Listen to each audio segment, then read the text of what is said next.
Welcome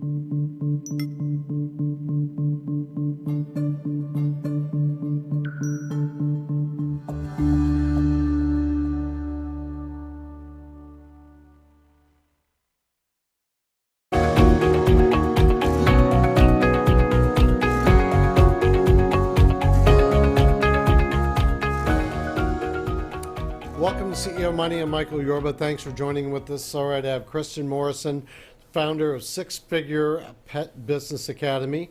Kristin, welcome to the show. Thanks for being on the show with us. Thank you so much. I'm happy to be here. All right, me too. Give us some background on the Six Figure Pet business, how you got into it, what you brought to it, and then I've got some other questions for you we can walk down the road with. Okay, that sounds great. So I started my pet business in my early to mid 20s. I had always known that I loved animals, always wanted to work with animals, and wasn't quite sure exactly what form that would take. But I ended up meeting someone who had a dog walking business. And within literally 30 seconds of meeting her, she asked me if I'd like to work for her. And I said, yes, another immediate decision. And I ended up working for her for 3 months. And then I ended up starting my business. And it was one of those decisions in my life where I felt like this is exactly what I'm supposed to be doing. It just felt completely right. And I had my business for 18 years. I hired many, many people to work for me through the course of those 18 years. And I have written books for pet business owners. I do a lot of coaching for pet business owners, and I help them create success. It's not an easy business, so it's helpful to have a guide, and I'm really happy to be that guide for those who are in need. Now, there's a big leap between dreaming about your own business and actually turning your dreams into a reality. Walk us through that. It's true. And especially for a lot of pet lovers who think, oh, I want to do this, but they don't have any business knowledge or experience, it can be doubly hard. So it's really important to take it step by step. So getting a business license, doing the tangible steps that are going to get you to actually having a legally binding business that, you can then get business insurance and feel protected by, but also to be able to really learn how to set boundaries with clients. There are a lot of skills that come from simply owning your business and doing it. Some of those can't be taught. I can tell you, okay, this is what you need to do to set boundaries, but for a lot of people, it really comes to them having a business and being able to do that. When I talk about boundaries, I'm saying when clients are asking for a discount and you don't want to give a discount, if they live very far away and you don't want to travel far. In the beginning, a lot of people take whatever they can get just to get clients. And that can be a problem because they end up having these clients and having a hard time letting them go. And then they're trying to take care of the clients they have in addition to these ones early on that, are discount clients or that live very far away.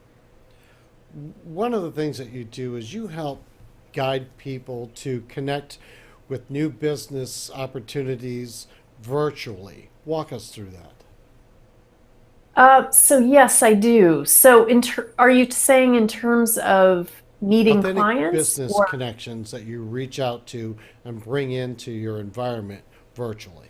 Does that help? Oh, right. Yes, exactly. So part of what I do is in my initial coaching session, when I'm working with a pet business owner, I am looking at their website, which has a lot to do with whether clients are going to want to work with them or not.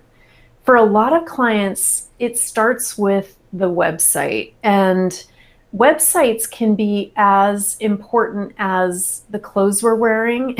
It really, clients decide and kind of judge us based on the appearance of our website, whether it's professional or not, can really determine whether they even want to make the call to see if you're a pet care provider they're interested in working with. So It really does start these days in the virtual realm in terms of connecting with clients.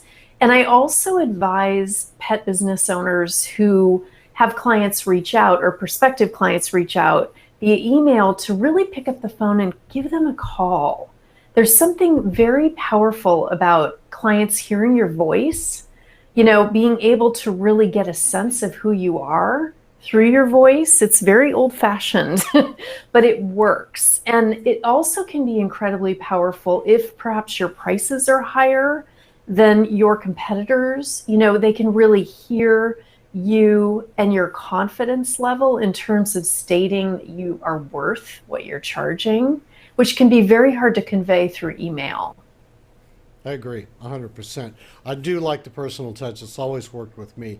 You also help people stay out of trouble by giving them guidelines on what to look for and what to avoid when bringing on employees, people in this industry specifically, pet sitters, dog walkers, things of that nature.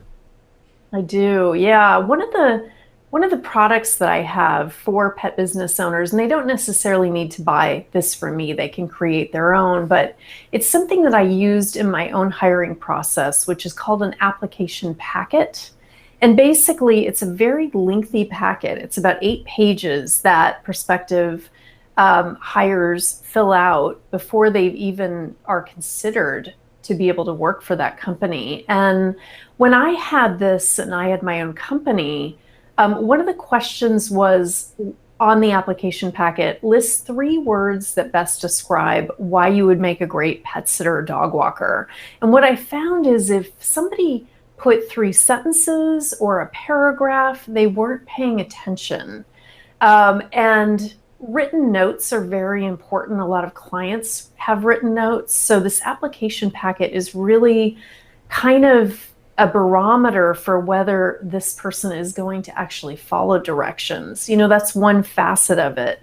But I think it's really important to create or get an application packet that's really going to help weed out those people who are going to be good or not. Doesn't necessarily guarantee they're going to be great by filling out the packet, but I found that 9 times out of 10, they were really great people, and they ended up staying with me for quite a long time because it shows commitment when they're willing to fill out something like that. I agree. You also have a statement that says work less, earn more. Tell our audience what Yeah. that means. Well, I think a lot of pet business owners have this idea, and I know I did too in the beginning of having my business, which is because I'm a business owner, society and just the belief out there is that I have to work really hard to make decent money. And I began to question that belief and really look at that in my own work life and stand up to it and try to really turn it on its side and make it into a different reality. So it sounds very woo-woo, but actually for me, it was as powerful as just observing how I had this belief that making money was hard. And when I looked around me and observed the business owners around me, I really saw them living that reality.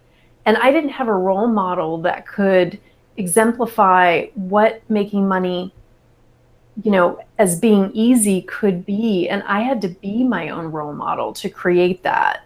And, that's a bit of a longer conversation, which I'd love to have with you sometime, how I went to do that. But one of the first steps was just observing that that was a belief of mine, really looking at where that originated for me.